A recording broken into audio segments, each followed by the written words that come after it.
what I regret is that in a hearing about my qualifications to be a justice on the Supreme Court, we've spent a lot of time focusing on this small subset of my sentences, and I've tried to explain. You regret that we're focusing on your cases? I don't understand. No. I'm talking about the fact that you're talking about.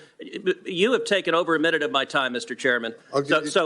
You've been given extra time. You usually ask for it. You're given it. Okay. I know you want to interrupt. I know you don't like this line of questioning. I just want you to play by the rules. I know you like to interrupt, but you've consumed a substantial question of my time of my questioning, and I'm going to ask my questions, and you can, if you want to testify, you're welcome to. Senator, Judge, you play by the same rules as every other senator. In the Stewart case, 57 time months. has expired. Why Senators did you use 2 minutes sentence over him to just the allotted 57 months in the Stewart case? Do you want to address that? Because you're claiming it's cherry picking.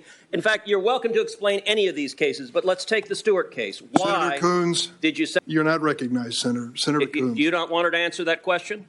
You wouldn't allow her any. Mr. Chairman, she may answer the question. I've asked her why she sentenced Stewart. You've gone over the time, Senator, by 2 minutes. Why because you've interrupted me for 2 minutes, Mr. Chairman. Will you allow her to answer the question, or do you not want the American people to hear? Point, Senator, where you get a little bit. Chairman Durbin, will you allow her to answer the question? You won't allow her to answer. I will happily allow her to. The question is Senator, why thank you sentenced. Please, Senator. Will you allow her to answer the question, Chairman Durbin? Senator Coons. Why are you not allowing her to answer the question? There's not another senator here that you've not allowed her to answer the question. I'm not asking another question, but allow her to answer the question, Chairman Durbin. Thank you, Chairman Durbin. Why do you not want the American people to know what happened in the Stewart case or any of these cases? Chairman Durbin, I've never seen the chairman refuse to allow a witness to answer a question.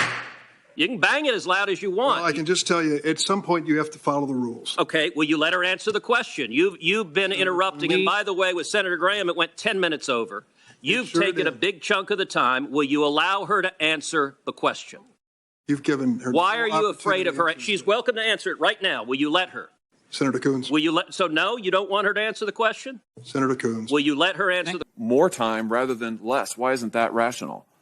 Senator, I've answered this question, and I'll stand on what I already answered. So, but your answer is what? I mean, refresh my memory. Senator, I've answered this question.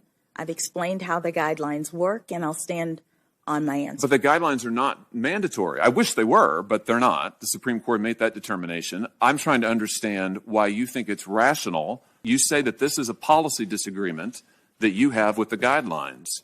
This gets to the core of your judicial philosophy. So I think it's relevant and indeed vital we understand what the policy disagreement is. That's what I'm trying to get at here. Senator, I previously explained what the policy disagreement is, and I will stand on my answer. So you're not going to answer my question? No, I've answered your question in my answer. You haven't answered my question. I'm sitting here asking you, and you're declining to answer. You told her that you couldn't define what a woman is. That you were not a biologist, which I think you're the only Supreme Court nominee in history who's been unable to answer the question, what is a woman?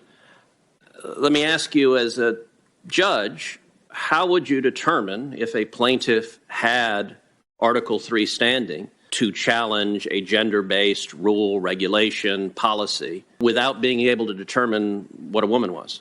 So, Senator, I know that I'm a woman. I know that Senator Blackburn is a woman, and the woman who I admire most in the world is in the room today, my mother. It sounded as though the question was... But let me ask, under the modern leftist sensibilities, if I decide right now that I'm a woman, then apparently I'm a woman. Does that mean that I would have Article III standing to challenge a gender-based restriction? Senator, to the extent that you are asking me about who has the ability to bring lawsuits based on gender, those kinds of issues are working their way through the courts, and I'm not able to comment on them. If I can change my gender, if I can be a woman, and then an hour later, if I decide I'm not a woman anymore, I guess I would lose Article III standing. Tell me, does that same principle apply to other protected characteristics? For example, I'm an Hispanic man. Could I decide I was an Asian man? Would I have the ability to be an Asian man and challenge Harvard's discrimination because I made that decision? Senator, I'm not able to answer your question. You're asking me about hypotheticals and Well, I'm asking you how you would assess standing if I came in and said, I have decided I identify as an Asian man.